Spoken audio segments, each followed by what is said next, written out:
Tyler Perry wasn't supposed to be the one dropping bombs that night. Everyone tuned into the 2025 BET Awards expecting the usual glitz, glamour, and maybe a few viral dance moves.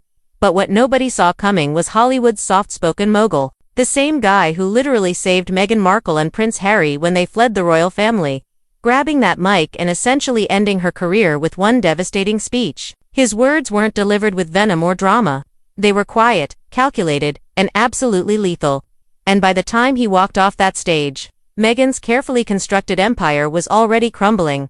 If you want to see how one speech can destroy years of image building and cost someone millions of dollars, make sure you hit that subscribe button because this story gets wilder by the minute. Let's rewind to 2020, when Harry and Meghan made their dramatic exit from the royal family. While the world watched them get torn apart by British tabloids, there was one man quietly working behind the scenes to save them, Tyler Perry. This wasn't some publicity stunt or strategic alliance. Perry genuinely stepped up when nobody else would, offering them the keys to his $18 million Beverly Hills mansion, covering their security costs, and basically ensuring they had a soft landing in America. At the time, it looked like the perfect Hollywood fairy tale. The billionaire filmmaker rescuing the exiled royals, giving them sanctuary while they figured out their next move. Perry wasn't asking for anything in return. No photo ops, no public credit. Just pure generosity from someone who understood what it felt like to be under intense public scrutiny.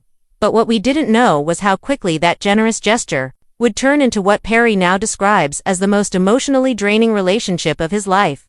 The problems started almost immediately, though Perry kept quiet about them for years. Sources close to his inner circle say Meghan began treating his mansion like her personal hotel, making demands about staff, security arrangements, and even requesting changes to the property itself.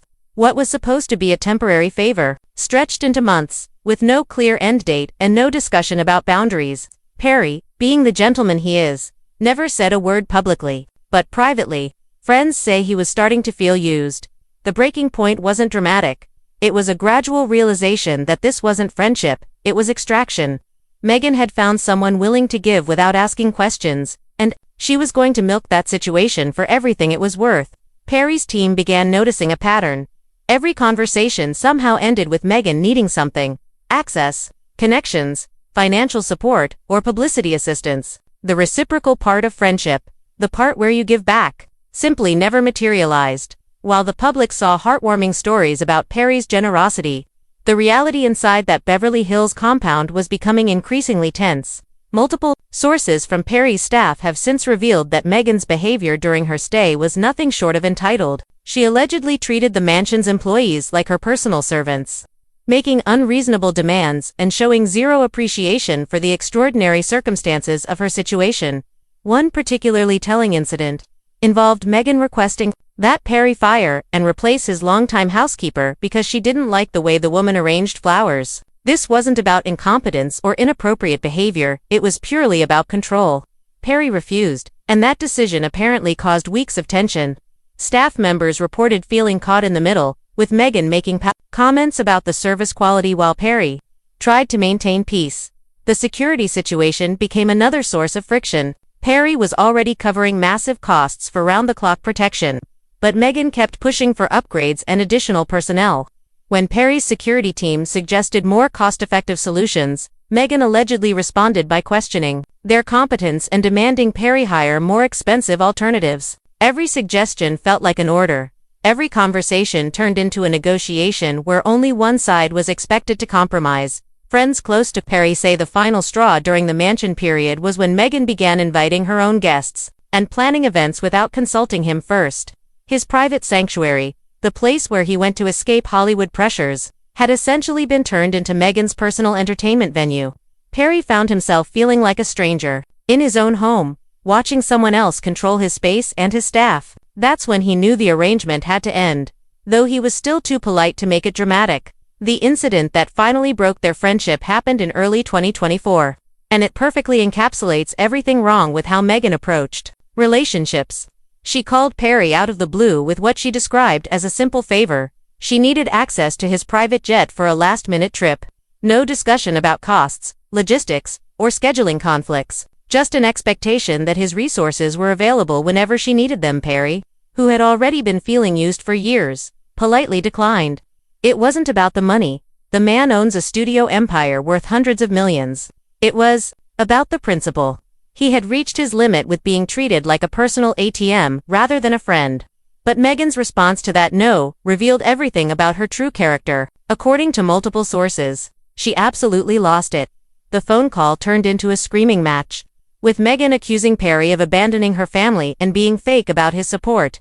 She allegedly brought up every favor he had ever done for them, not as gratitude, but as evidence that he owed her more. The conversation ended with Meghan hanging up on him, but not before delivering what insiders describe as a brutal, personal attack on his character and motivations. That moment changed everything for Perry.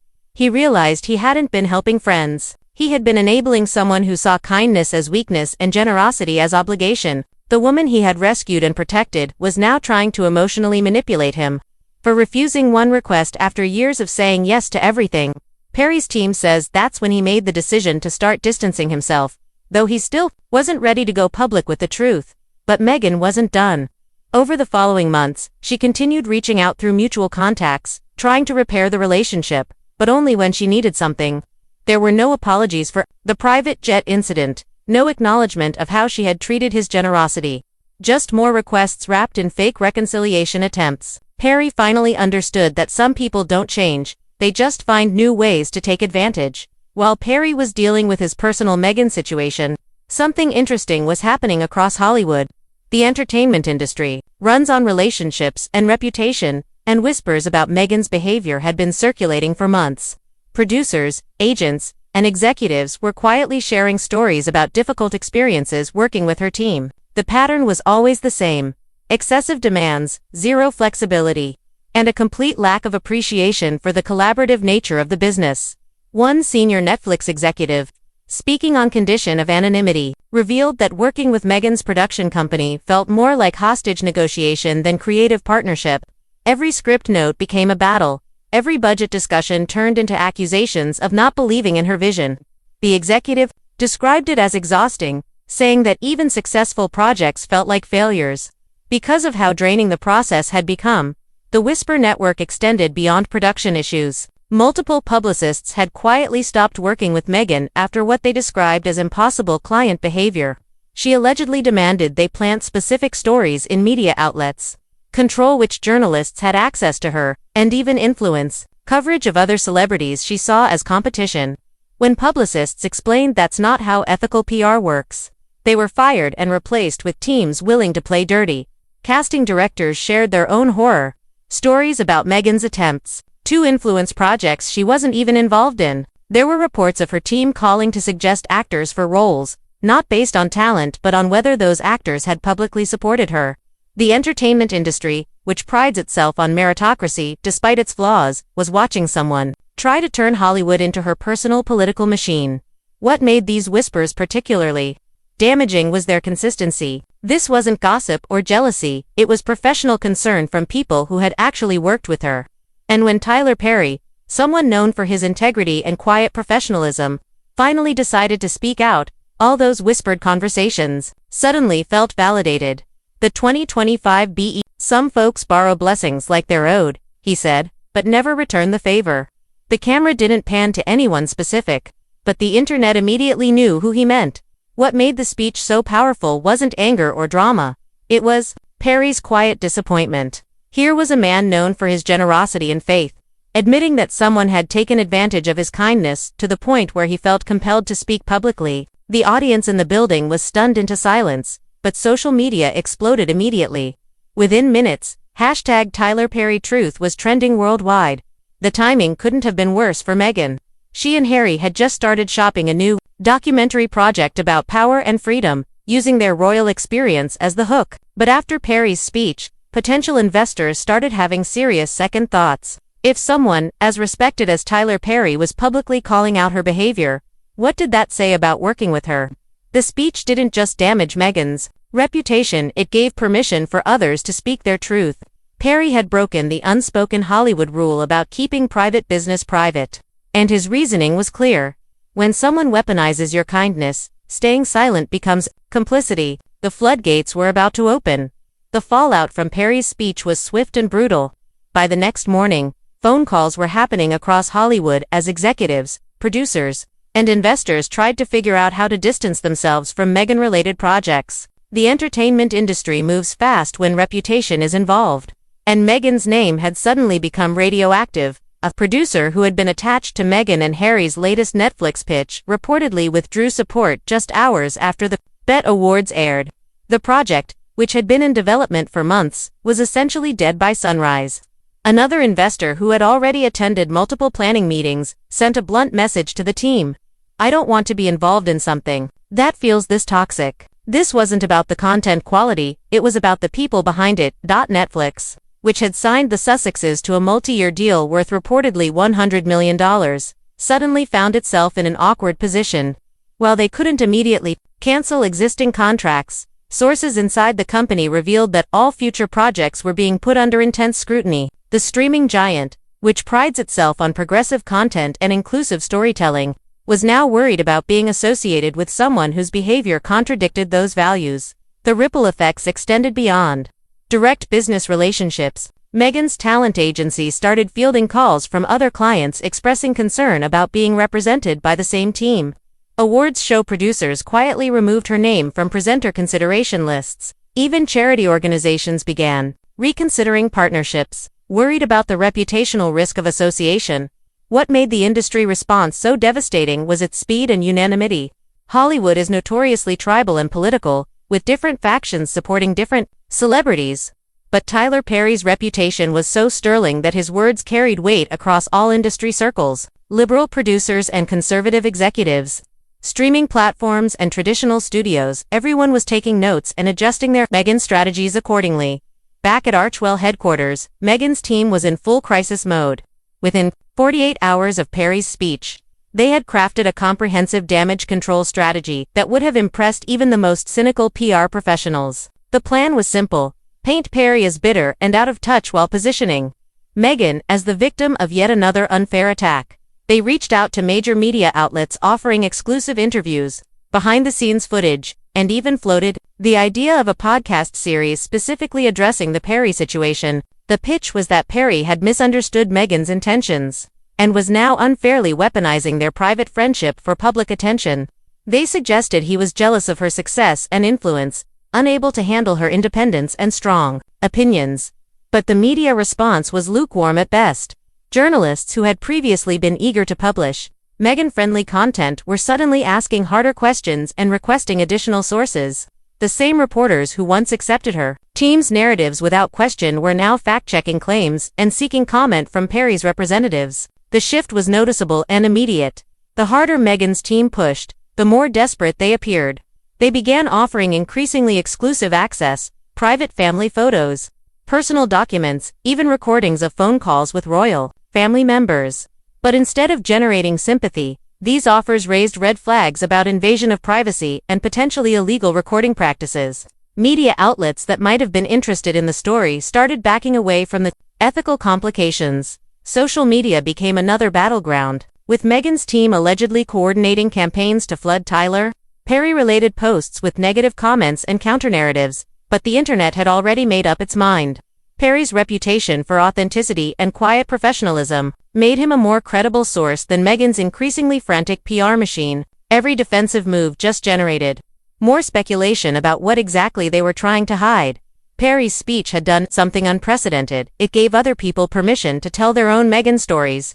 Within a week, former staff members, consultants, and business partners began reaching out to journalists with their own experiences. The pattern that emerged was consistent and damning: a workplace culture built on fear, control, and emotional manipulation. A former assistant described the work environment at Archwell as emotionally exhausting, revealing that Meghan micromanaged every detail while refusing to take responsibility when things went wrong. Staff members were expected to be available 24/7, handle personal errands alongside professional duties, and maintain absolute loyalty even when asked to do ethically questionable tasks. The turnover rate was apparently astronomical, with most employees lasting less than 6 months. A producer who had worked on the couple's defunct Spotify deal painted an even more troubling picture. They described Meghan's obsession with perfection as creative death, explaining that she didn't want partners or collaborators, she wanted yes-men who would execute her vision without question. when the producer suggested alternative approaches or questioned certain decisions. They were accused of not believing in Meghan's potential and eventually pushed out of the project. The revelations extended to Meghan's approach to media relationships. A respected publicist revealed that Meghan had attempted to blacklist certain journalists for asking unscripted questions, demanded control over interview edits, and even tried to influence coverage of other celebrities she viewed as competition. The publicist described it as an attempt to weaponize media relationships, rather than build genuine professional connections. Perhaps most damaging were the stories about financial management. A former Archwell consultant revealed that Meghan often ignored strategic business advice if it didn't align with her personal narrative goals. Projects were approved based on how they made her look rather than their potential for success or impact. The consultant described watching millions of dollars get wasted on vanity projects while practical operational needs were ignored. These weren't anonymous gossip sources, these were professionals with solid reputations putting their names and careers on the line to tell their stories. Their collective testimony painted a picture of someone who viewed every relationship as transactional and every interaction as an opportunity for personal advancement. While the reputation damage was immediate and visible, the financial consequences took a few weeks to fully materialize. But when they did, they were devastating. Sources close to Archwell revealed that several major projects had been quietly put on hold as investors and partners reassessed their commitments. The foundation that had once seemed flush with celebrity backing and corporate partnerships was suddenly facing a very uncertain future. Netflix's relationship with the Suffixes became increasingly strained as executives questioned whether the couple's brand was still valuable enough to justify their massive contract. While they couldn't immediately cancel existing agreements, sources inside the streaming giant confirmed that renewal discussions had been indefinitely postponed. Projects that had been greenlit were now under intense review, with content standards being applied more strictly than ever before. The financial pressure extended beyond entertainment deals. Archwell's operational costs, office space, staff salaries, security expenses remained constant while revenue streams began drying up. Several scheduled fundraising events were quietly canceled after potential donors expressed concerns about the foundation's leadership and direction. Corporate sponsors, the carefully constructed image of empowerment and authenticity that had been worth millions was now actively hurting potential business relationships. Real estate became another pressure point. The couple's Montecito mansion, purchased for $14.70 million, was suddenly looking like a massive financial burden rather than a smart investment. With income streams uncertain and operational costs mounting, maintaining their lifestyle required either liquidating assets or finding new revenue sources, both increasingly difficult as their reputation continued deteriorating. The transformation of Meghan's public image happened with stunning speed. Just months earlier, she had been considered one of the most influential women in media, someone whose endorsement could make or break products and whose story commanded international attention. But Perry's speech and the subsequent revelations had fundamentally changed how the world saw her. Social media sentiment, once split between supporters and critics, had shifted decisively. Negative hashtags that had previously celebrated her were now flooded with criticism, memes, and side-by-side comparisons painting her as entitled and manipulative. The feminist icon narrative that had been central to her brand was being questioned by the very women who had once championed her story. Major Hollywood figures who would normally remain neutral in celebrity disputes began speaking with obvious caution about her. Studio executives whispered about how challenging she was to work with some joking that dealing with her team was like playing chess with a mirror. Nothing ever reflected back truthfully. The entertainment industry, which runs on relationships and reputation, was collectively deciding that the drama wasn't worth the potential rewards.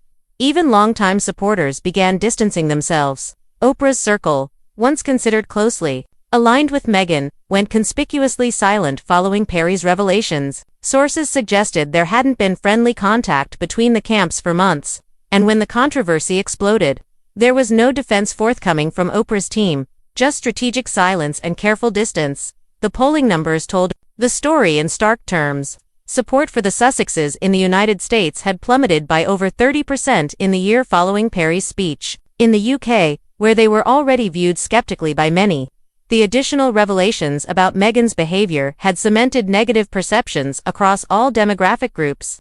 International media coverage, once sympathetic to their royal exile story, had turned largely critical.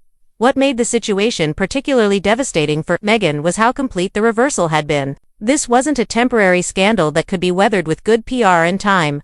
This was a fundamental reassessment of her character based on testimony from people who had actually worked with her, helped her, and in Perry's case, literally housed her when she needed it most. Tyler Perry's speech at the BET Awards wasn't just a moment of personal frustration, it was the catalyst that finally allowed the truth about Meghan Markle to surface. For years, people had whispered about her behavior, her treatment of staff, and her transactional approach to relationships. But nobody wanted to be the first to speak publicly about someone who had positioned herself as a victim of institutional racism and royal cruelty. Perry's decision to break his silence changed everything. Here was someone whose reputation for integrity and generosity was unquestionable. Someone who had genuinely tried to help when nobody else would, finally admitting that he had been used and manipulated. His words carried weight because they came from a place of disappointment rather than anger, from someone who had given everything and received nothing but demands in return. The domino effect that followed revealed the true extent of Meghan's problematic behavior. Former staff members, business partners, and industry professionals finally felt safe to share their own experiences. The pattern that emerged was consistent and troubling. A person who viewed every relationship as an opportunity for extraction, every favor as an entitlement, and every bit of criticism as an attack to be destroyed rather than addressed. What's most striking about this entire situation is how preventable it was. If Meghan had simply shown gratitude, maintained reasonable boundaries, and treated the people who helped her with basic respect, none of this would have happened. Tyler Perry didn't want to destroy her, he wanted to help her succeed. But her inability to see kindness as anything other than weakness ultimately led to her downfall. The entertainment industry, which had once viewed her as a valuable addition to its roster of influential voices, now sees her as a cautionary tale about the dangers of confusing celebrity with character.